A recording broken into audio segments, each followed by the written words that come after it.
शीतल जी, आपसे शुरू करेंगे। इस पूरे प्रकरण को, विवाद को आप किस तरह से देखते हैं? देखिए, वैसे केंद्रीय नेतृत्व ने इसको जितना गंभीरता से लिया है, हुड्डा साहब उस तरह से नहीं ले रहे हैं। हुड्डा साहब फील्ड पे थे, जो उनका बयान आया है उन्होंने इसको बहुत साधारण तरीके से लिया। हाँ, चूंकि उनके केंद्रीय नेतृत्व ने इस मामले को प्रेस में ला दिया था, तो उन्होंने भी कहा कि हम भी अंडर प्रोटेस्ट इस वर्डिक्ट को स्वीकार कर रहे हैं। एक तो बात ये हो गई। दूसरी बात यह है कि अब ये चूंकि तकनीकी मसला है, ये फिर अगर कोर्ट वोर्ट में जाता है तो पता नहीं इसकी मेरिट कोर्ट में जाने लायक है कि नहीं है। दूसरे, चुनाव आयोग इसका क्या क्लेरिफिकेशन देता है वो हमारे पास नहीं है। तो इस पे बहुत स्पेकुलेट करने का मुझे तो मतलब हम लोगों के पास कोई जानकारी इससे अतिरिक्त नहीं है कि कांग्रेस ने ये इशू उठा दिया है और एक दो जगहों पे उन्होंने इसका रेफरेंस दिया है। लेकिन जो दूसरे फैक्ट्स हैं सामने वो देखने वाले हैं।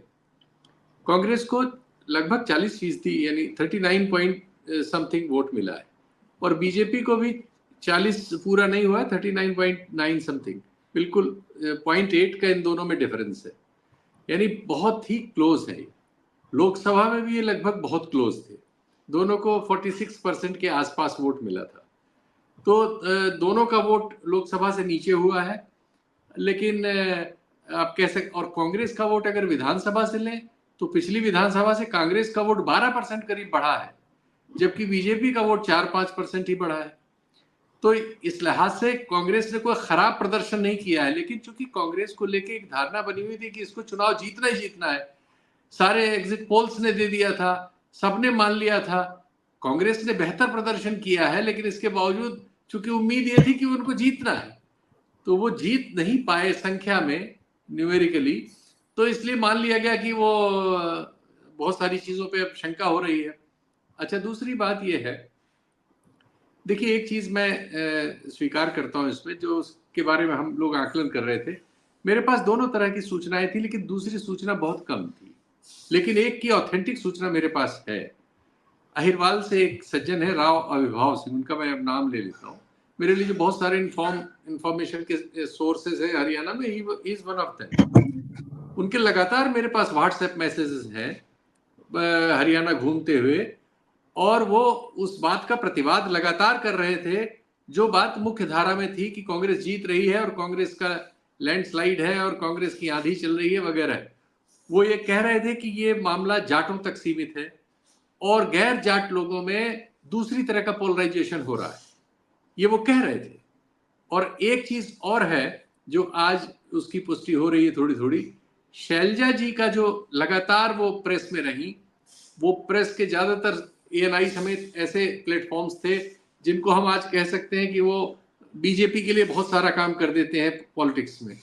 वो जो कि बीजेपी इसको बार बार कहने की कोशिश कर रही थी, उसने यहाँ तक कह दिया था कि शैलजा जो है चुनाव के बीच ही कांग्रेस छोड़ के बीजेपी ज्वाइन करने वाली हैं, एक तारीख भी तय हो गई थी।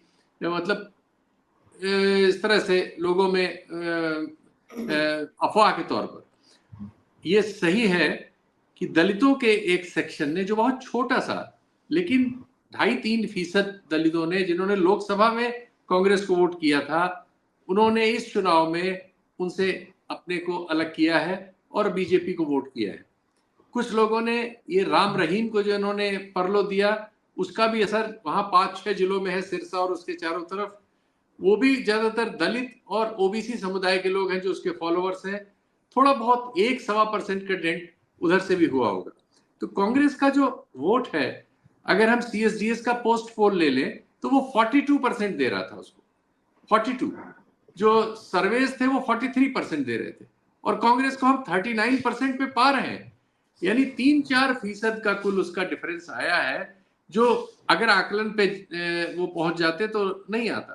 तो ये दलितों में से हुआ है और अन्य जातियों में से हुआ है, जिनको बीजेपी ये समझाने डराने में कामयाब रही कि जाटों की सरकार फिर आने वाली है। दलितों के लिए इसलिए भी कि 2 कांड हुए थे जिस समय कांग्रेस की सरकार थी, दलितों के विरुद्ध बड़े कांड थे, एक मिर्चपुर था और एक अन्य है, मुझे नाम अभी स्लिप हो रहा है। उन दोनों की चर्चा उनके बीच करके कोशिश की गई, और बाकी शैलजा वाले मुद्दे पे हवा दे के की गई।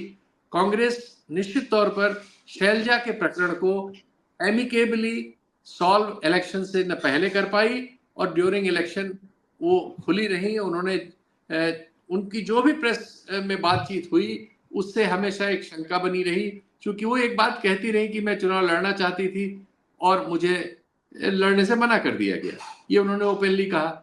दूसरे जो बावरिया साहब वहां के इंचार्ज थे, उन्होंने चुनाव शुरू होने के पहले कह दिया था कोई सांसद चुनाव नहीं लड़ेगा।